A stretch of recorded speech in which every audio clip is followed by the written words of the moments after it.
കൊടക്കൽ പുതിയ വീട്ടിൽ നാരായണി അമ്മയുടെയും വേങ്ങയിൽ പുതിയ വീട്ടിൽ രാമൻ നായരുടെയും മൂന്നാമത്തെ മകനായി കൊല്ലവർഷം 1122 കന്നി 1-ാം തീയതി രോഹിണി നക്ഷത്രത്തിൽ കുഞ്ഞിരാമൻ പിറന്നു. ഒരുപാട് ജന്മദൗത്യങ്ങൾ ഈ മണ്ണിൽ പൂർത്തിയാക്കാൻ വേണ്ടി ആത്മാർത്ഥതയും സ്നേഹവും കൈമുതലാക്കിക്കൊണ്ട് ചുരുങ്ങിയ ജീവിതകാലം കൊണ്ട് അദ്ദേഹം അതെല്ലാം പൂർത്തിയാക്കി നമ്മെ വിട്ടുപിരിഞ്ഞു.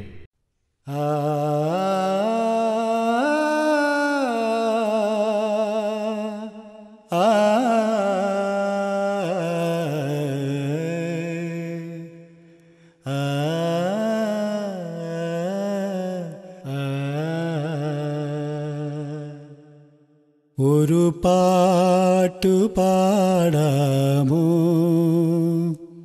ഒരു ശീല് മൂളാമോ?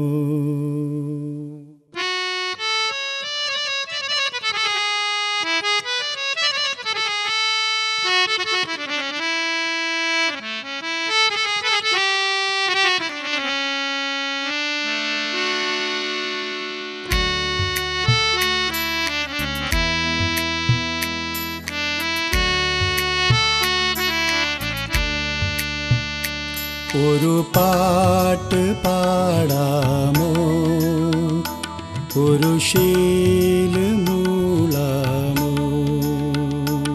മണിവീണ തരളിതമായി ഈരാവ് രാഗിലമായി നിറനോവിൽ നിന്നൊരു തേൻ സ്വരമാരി പെയ്യുകയായി, ആത്മാവ് തേങ്ങുകയായി. ഒരു പാട്ടു പാടാമോ, ഒരു ശീല് മൂളാമോ? മണിവീണ തരളിതമായി ഈരാവ് രാഗിലമായി.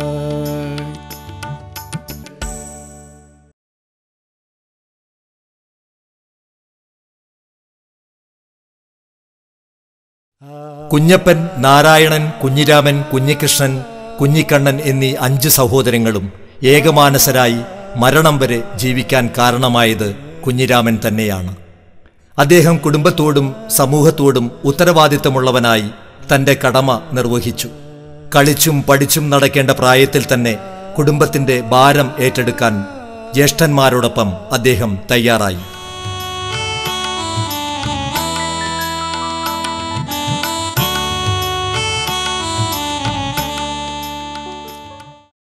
ഞങ്ങളുടെ കൂട്ടത്തിലെ അർജുന ഏട്ടൻ, ഞങ്ങൾ 5 പേരിൽ ഏത് കാര്യത്തിന് ഏട്ടൻ വേണം. നാട്ടിൽ തന്നെയുള്ള ഏത് പ്രശ്നങ്ങളും ഞങ്ങൾ ഇത്രയും യോജിച്ച് പോകുന്നൊരു കുടുംബം വേറെയില്ല. പഠിച്ചിട്ട് ചെറിയ ചെക്കനായിരുന്നു, നിങ്ങളൊന്നും ഉണ്ടായില്ല. SSLC വരെ പഠിച്ചിട്ട് പിന്നെ ചുങ്കസ്ഥാനത്ത് ഒരു റേഷൻ വീട്ടിൽ അരി തൂക്കാൻ വേണ്ടി വന്നിട്ട് അവിടെ നിന്നാണ് പിന്നെ ഈ പോസ്റ്റിലേക്ക് പോയി, പോസ്റ്റ് ഓഫീസിലേക്ക് പോയി ചേർന്ന് ജോലി കിട്ടി. അതും വേണ്ടാന്ന് വെച്ചിട്ടാണ് പിന്നെ ബാങ്കിലേക്ക് പോയി. അതുകൊണ്ടുതന്നെയാണ് നമ്മളെല്ലാം ജീവിച്ചിട്ട് ആക്കി. ആകാശത്തൊരു കോണിൽ നിറമിഴി പോലൊരു താരം, മുകിൽ മൂടും മനതാരിൽ മധുരിതമാമൊരു മോഹം, കനലെന്ന പോൽ തിരിയെന്ന പോൽ എരിയുകയായിടനെഞ്ചം, വെയിലാളുമി മരുഭൂമിയിൽ പാടുകയായൊരു വസന്തം. ഒരു പാട്ടു പാടാമോ, ഒരു ശീല് മൂളാമോ? തലവിൽ ദൈവത്താർ LP സ്കൂളിലാണ് 1-ാം ക്ലാസ് മുതൽ പഠനം. ആ 1-ാം ക്ലാസ്സിലെ സമയത്ത് ഒരു ഓലമഞ്ഞ ഷെഡായിരുന്നു ആദ്യം. ഞങ്ങൾ തലവിൽ വയലിൻ്റെ കരയിൽ ഓലമഞ്ഞ ഷെഡ്, അവിടെയാണ് 1-ാം ക്ലാസ് ചേർന്നത്. അവിടെ നിന്ന് 2 വർഷം കഴിയുമ്പോൾ ആ ഷെഡ് അങ്ങ് തകർന്നതിന് ശേഷം ഞങ്ങൾ മേലെ ഇപ്പോൾ കാണുന്ന പുതിയ ബിൽഡിംഗ്, ആ ബിൽഡിങ്ങിലേക്ക് വന്നു. ഞാൻ സീനിയറായിരുന്നു. ഞാൻ 2-ലെത്തുമ്പോൾ കുഞ്ഞിരാമൻ 1-ൽ.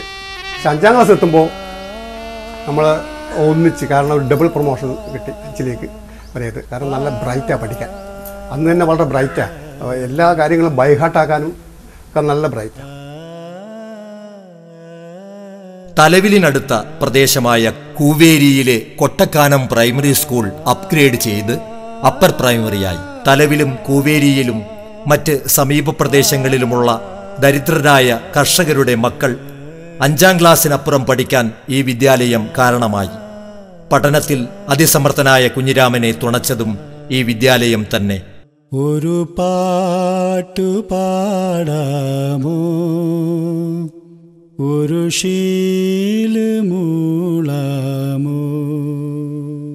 കുഞ്ഞിരാമൻ എന്ന പ്രതിഭയെ വളർത്തുന്നതിൽ നിർണായക പങ്കുവഹിക്കാൻ വീണ്ടും ഒരു വിദ്യാലയം ഉയർക്കൊണ്ടു.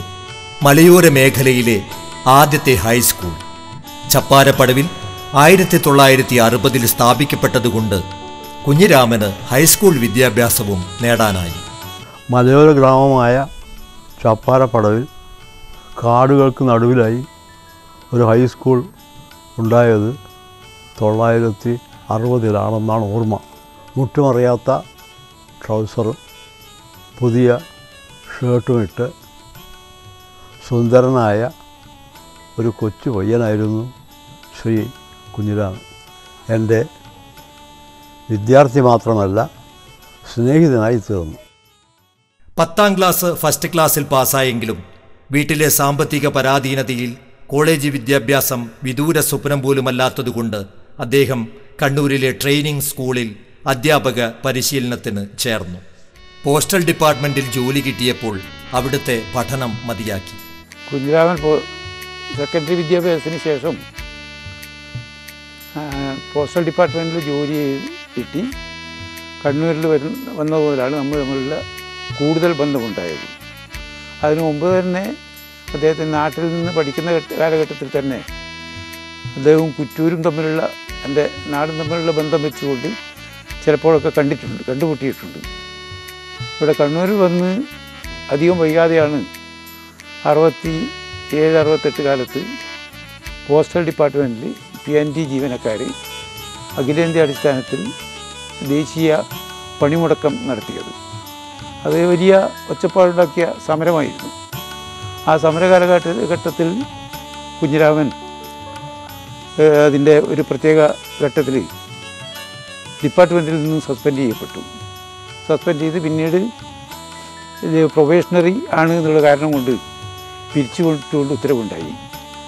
അതിനെ തുടർന്ന് സമരം കുറച്ചുകൂടി വിപുലമായതോടെ സമരം അവസാനിച്ചു. സമരം തീർന്നെങ്കിലും ഇവരെ തിരിച്ചെടുക്കുന്ന കാര്യത്തിൽ പിന്നെയും കുറേ കാലതാമസമുണ്ടായി. ഏതാണ്ട് 2 കൊല്ലത്തോളം ആയിട്ടുണ്ടാകും അവരെ തിരിച്ചെടുക്കാൻ ഓർഡറാകുമ്പോൾ.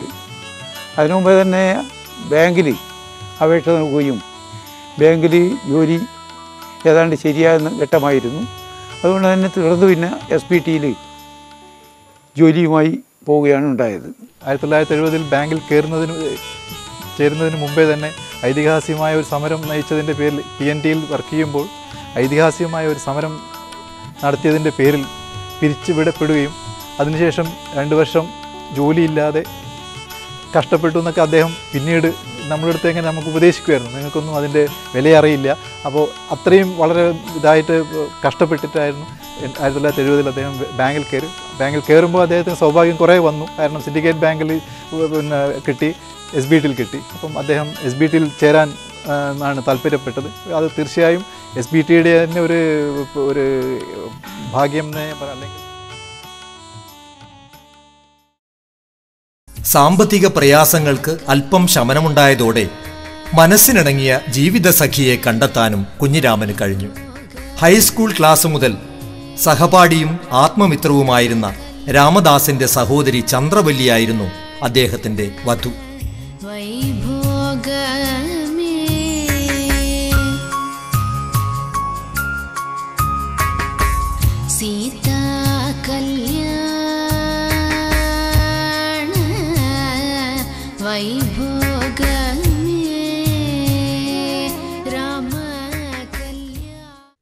സ്നേഹവും സാന്ത്വനവും സൗഹൃദവും പരസ്പരം പങ്കുവയ്ക്കുന്ന ദമ്പതിമാർക്കിടയിലേക്ക് 2 പേർ കൂടിയെത്തി. മകൾ ഷീജയും മകൻ അനൂപും. മകളുടെ വിവാഹത്തിന് ശേഷം മരുമകൻ മധുകുമാർ കുഞ്ഞിരാമന് മകൻ തന്നെയായി. മകളുടെ മക്കൾ മീനാക്ഷിയും ദേവകിയും പിറന്നതോടെ അദ്ദേഹത്തിന്റെ ജീവിതം ഒന്നുകൂടി ധന്യമായി.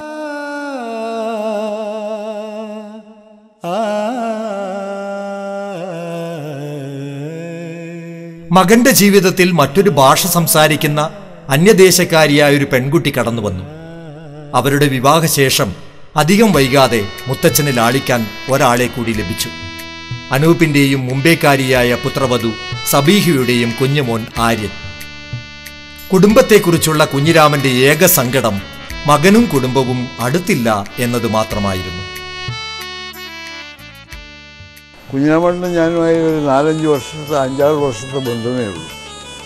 പക്ഷേ ഈ 6 വർഷത്തെ ബന്ധം നമ്മുടെ എന്നെ അദ്ദേഹം ജ്യേഷ്ഠ സഹോദരനായിട്ടും ഞാൻ എൻ്റെ ഇളയ സഹോദരനാണെങ്കിലും കുഞ്ഞിരാമേട്ടൻ എന്ന് വിളിക്കുന്നത് ആ ആത്മീയമായ ബന്ധം കൊണ്ടാണ്. അദ്ദേഹത്തെ പോലെ വളരെ അപൂർവം ആളുകൾ മാത്രമേ സമൂഹത്തിലുള്ളൂ. ആർക്കും ഒരു ദോഷവും ചെയ്യാതെ അവനവന് വേണ്ടുന്ന കാര്യങ്ങൾ മാത്രം ചെയ്ത് മറ്റുള്ള ആളുകൾക്ക് ഒരു ദോഷവും വരുത്താതെ ജീവിക്കുന്ന അപൂർവം ചില ആളുകളിൽ ഒരാളായിട്ടാണ് കുഞ്ഞിരാമേട്ടനെ ഞാൻ കാണുന്നത്.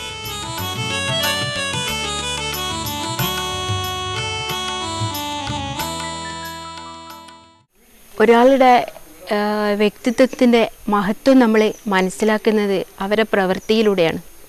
കുഞ്ഞിരാമേട്ടന് കണ്ടുപിടിച്ച കുറേ കാര്യങ്ങൾ നമ്മൾക്ക് തന്നെയുണ്ട്. കുഞ്ഞിരാമേട്ടൻ്റെ സത്യസന്ധത, ആ ചൊറുചുറുക്ക്, പിന്നെ എല്ലാറ്റിനോടും അന്യോന്യം ഒരു ലയിച്ചു ചേരാനുള്ള ഒരു മനസ്സ് എന്നും പുഞ്ചിരിച്ചുകൊണ്ട് എത്ര വിഷമമുണ്ടായാലും ഇടയ്ക്കൊക്കെ ഇങ്ങോട്ട് ഞങ്ങൾ വയസ്സുള്ളവരെയൊക്കെ കാണുന്ന അവസരത്തിൽ വന്നു ചേർന്ന് കുഞ്ഞിരാമേട്ടൻ ഇങ്ങനെ ഒന്നും സംഭവിക്കില്ല എന്നൊക്കെ പറഞ്ഞ് ഞങ്ങളെ ആശ്വസിപ്പിക്കുന്നൊക്കെയുള്ള കാര്യങ്ങളൊക്കെ ഞാനിങ്ങനെ ഓർത്തു പോവാണ്.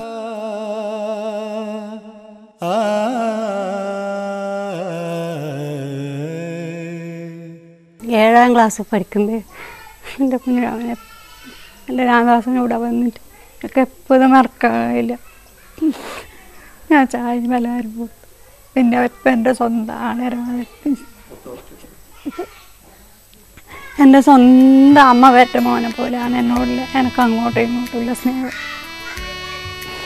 എപ്പോൾ എന്ത് വിഷമത്തിന് എനിക്ക് എൻ്റെ ആങ്ങളൊക്കെ ആയിട്ട് ആ മോനാണ് സർവ്വസഹായം. അങ്ങനെ അതേമാതിരി തന്നെയാണ് എൻ്റെ വീട്ടുകാരും എല്ലാവരും എന്നോടുള്ള സ്നേഹം എനിക്ക് അങ്ങോട്ടും എല്ലാവരും. മകൾക്കും മകനും അദ്ദേഹം അച്ഛൻ മാത്രമായിരുന്നില്ല, അവരുടെ എല്ലാ പ്രശ്നങ്ങളും മനസ്സിലാക്കുന്ന സുഹൃത്തായിരുന്നു അവർക്ക് അച്ഛൻ. എൻ്റെ ഏറ്റവും ബെസ്റ്റ് ഫ്രണ്ടായിരുന്നു അച്ഛൻ. എനിക്ക് വേറൊരു ഫ്രണ്ടിൻ്റെ ആവശ്യം ഉണ്ടാവാറില്ല. അച്ഛൻ എപ്പോഴും എൻ്റെ കൂടെ ഉണ്ടാവും. അച്ഛനായിരുന്നു എൻ്റെ ഏറ്റവും വലിയ സ്ട്രെങ്ത്തും എൻ്റെ ഏറ്റവും ബെസ്റ്റ് ഫ്രണ്ട്.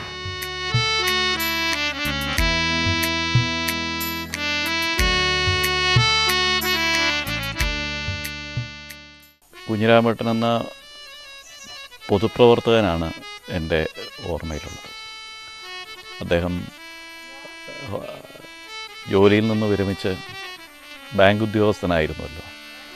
ബാങ്ക് ജോലിയിൽ നിന്നും വിരമിച്ച് കണ്ണൂരിൻ്റെ പൊതുമണ്ഡലത്തിലേക്ക് ഇറങ്ങുകയും അവിടെ അദ്ദേഹം വളരെ ജാഗ്രതയുള്ള സംശയരഹിതനായ ഒരു പൊതുപ്രവർത്തകൻ എന്നുള്ള നിലയിൽ വലിയൊരു വിജയമായിരുന്നു. ഞങ്ങൾ പല ഔട്ട്ഡോർ ആക്ടിവിറ്റീസ്, ട്രക്കിംഗ് മുതലായതൊക്കെ സംഘടിപ്പിച്ച സമയത്ത് ശ്രീ കുഞ്ഞിരാമൻ ഈ സംഘടനയിൽ വളരെ ഒരു ആക്റ്റീവ് മെമ്പറായി പ്രവർത്തിച്ചിരുന്നു. ഞങ്ങളുടെ എല്ലാ ട്രക്കിംഗ് എക്സ്പെഡീഷനും ഔട്ട്ഡോർ ആക്ടിവിറ്റീസിലും അദ്ദേഹം മുൻപന്തിയിൽ ഉണ്ടായിരുന്നു. കൂടാതെ ഞങ്ങളുടെ എന്ത് ഫങ്ഷൻ ഉണ്ടെങ്കിലും അതിൽ ക്വിസ് കോമ്പറ്റീഷൻ നടത്തുക, മറ്റുള്ളവരെ ചിരിപ്പിക്കുക, മറ്റുള്ളവരോടൊക്കെ